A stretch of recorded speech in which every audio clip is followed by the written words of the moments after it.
In today's video, what is your optimal off-season body fat?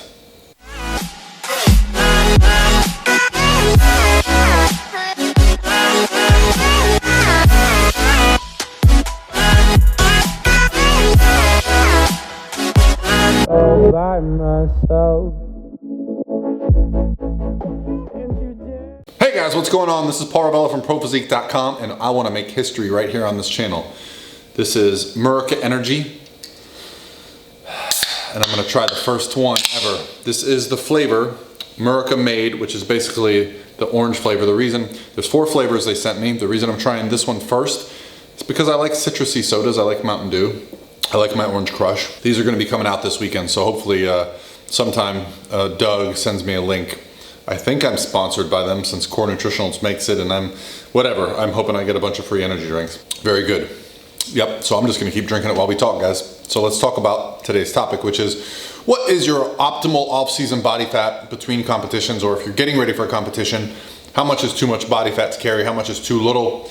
The question came from my Instagram direct message, and it's a very good question because as a coach, it's something I'm very interested in, both for my athletes that I'm working with once the shows are over. You know, want to keep them in a good place, want to put them in the best position to succeed. And also for people that are potentially coming to me to compete. What are some telltale signs that you're either carrying too much weight or not enough weight in the off season? Now let's define what the off season is, because as my man Doug Miller, that's right, shout out to you Doug, hold on one more sip. As Doug says, there is no off season, there is an improvement season. And for anyone that's competed and then wants to compete again, I think this is very much true. If you're getting into the habit of doing contest preps or competing just for the purposes of losing weight over and over again, well, you'll realize very quickly that you're not making progress. If you compete in the spring and you compete in the fall every year, you're not making progress. The improvement season is the time between competitions. Now, for us natural bodybuilders, myself included, that usually means 2 to 3 years between shows to see progress. Well, why is that? Well, putting on muscle is a son of a bitch. It is not an easy thing to do. There are some things that make it easier, such as being young. I am not. Being new to the sport of lifting. I am not. So therefore, it's very hard for me. That is why I take several years between shows. My neighbors' macaws agree with me. So if you are looking to make big improvements between shows, it's very important that we plan and schedule time off. Now, if you are already at a very high level and you're happy with your physique, you can take shorter off seasons. You can take a year maybe, right?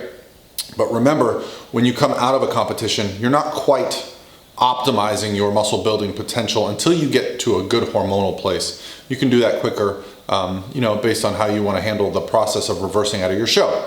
But what is the optimal amount of body fat to carry? Well, as someone who's gone through several competition seasons, several off seasons, and experimented with trying to stay lean and experimented with getting into the bulking, the huge dreamer bulk, I can tell you I've kind of found the number for me. Now, when we talk about body fat percentages are kind of arbitrary, right? I could tell you 12%, and then 12% to you means something different than it does to me. There are so many different ways to measure body fat, right? So what are some telltale signs that we should look for?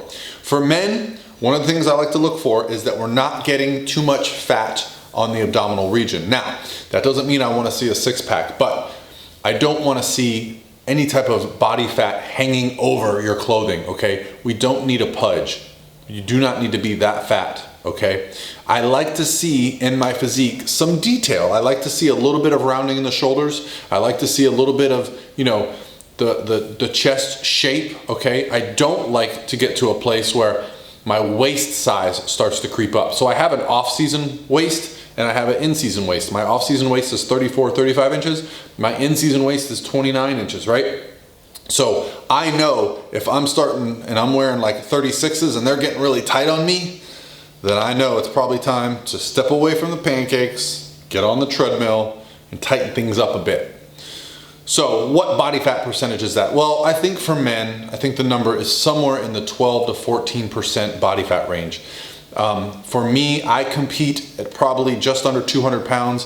For me, I feel like that's about 220 to 225 in weight. So what percentage is that above my stage weight? Well, I'm not great at math, but it seems like it's about 10 to 12% above my stage weight. So you can maybe extrapolate that for you. Now for females, what are going to be some of the numbers? Well, female body fat percentages kind of calculate a little different than men. So 12% in men is usually going to be about 18, 19% in women, depending on the scale you use. So what are some things that I like to look for with women? Well, with women, I'd like it to be closer to a body weight that you're happy with, okay? One of the toughest things for females is being happy with your clothing. There's a lot more pressure on women. Guys can bulk up and they get neck fat and they're just filling out their t-shirts and it's considered cool to bulk. Women very rarely want to bulk. They want to keep their shape. So I think it's more of a psychological issue for women that we determine what your happy place is for gaining strength and gaining muscle. Now, it still means you need to be in a good place hormonally. Women who have gone through prep perhaps have gotten amenorrhea, loss of the menstrual cycle. We want to come back out of that. We want to get hormones functioning normally. We want to have good mood. There's a new term that's going around that I heard recently. I did a video on it called metabolic compensation, where your body compensates for being on low calories and low body fat for too long. And it can take time to recover. You can be low energy. You can find that you don't have the strength. You can find that your body is just not happy. You just feel a little bit off. That's coming out of contest prep. That is part of the process. What we do in life, there is always a reaction. And when we get super shredded, our bodies react. It compensates. It fixes itself. It resolves itself. It's simply an issue of time.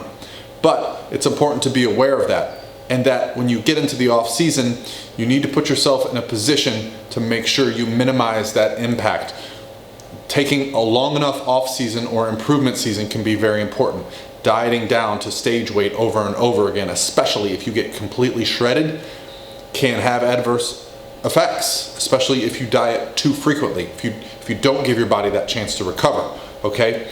I can personally attest to not feeling myself for months after competing. In 2012 when I got super shredded, I got down to 194 before I filled out for stage, and that's the leanest I've ever been. Striated glutes, maybe I'll put a picture up here for you, but I felt pretty damn terrible. And even coming out of the show, when my weight got back up to 210, 215, 220, it still took a little while.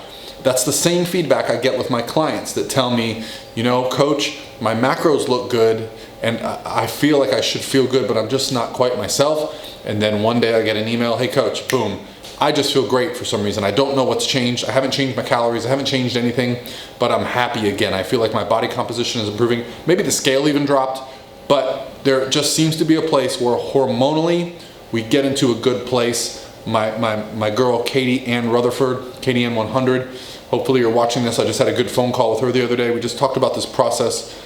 She put out a video on this. My friend Emily Duncan put out a video on this. Understanding how to come out of a show is very important. And so getting into a good off-season body composition before you compete is very important because you want to make sure you're spending the most amount of time possible optimizing your goals.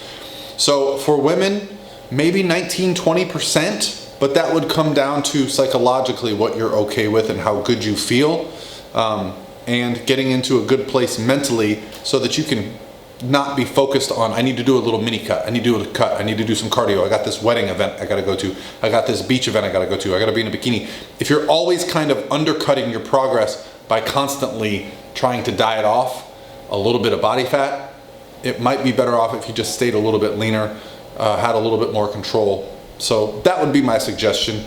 Guys, you don't want to get too fat. You want to make sure you can perform work. Cardiovascular exercise is not your enemy, okay? If it increases your ability to recover between sets, recover from day to day, okay? It allows your work capacity to get higher. A little bit of cardio can go a long way, and it'll also help you with body composition. So keeping in something fun, some cardiovascular stuff, it's not the end of the world. I at one point was like, no, I need to just go lift at the gym, take naps, and eat all day. And I did it, and I got fat AF, and I hated it. I felt miserable. My wife thought I was lazy because I didn't even want to go down the stairs sometimes because I was so fat. Now, I use the word fat begrudgingly. For me, I felt a little pudgy and gross. I think my waist got up to 38, which, you know, for me was really big. Now it was fun filling out double extra large shirts and benching 400 pounds, but I'm much happier now maintaining. Now I'm 210 pounds now. I'm much lower. I'm actually dieting down. So, but when I was 220, 225 in that range, I felt great. I felt like a good mixture of kind of nice body composition and a good mixture of strength in the gym. That's what's important. Progress in the gym. You can't really track your progress visually like you do in prep. You're not seeing changes all the time. You need to track your progress in performance. All right, guys, that's gonna be it for me today for Murica Energy. This is the Murica Made Orange. Look for this in the store very soon, and if you don't see it, it's Muscle Foods USA is the distributor, so ask for it wherever you're at. All right, guys, I'll talk to you tomorrow.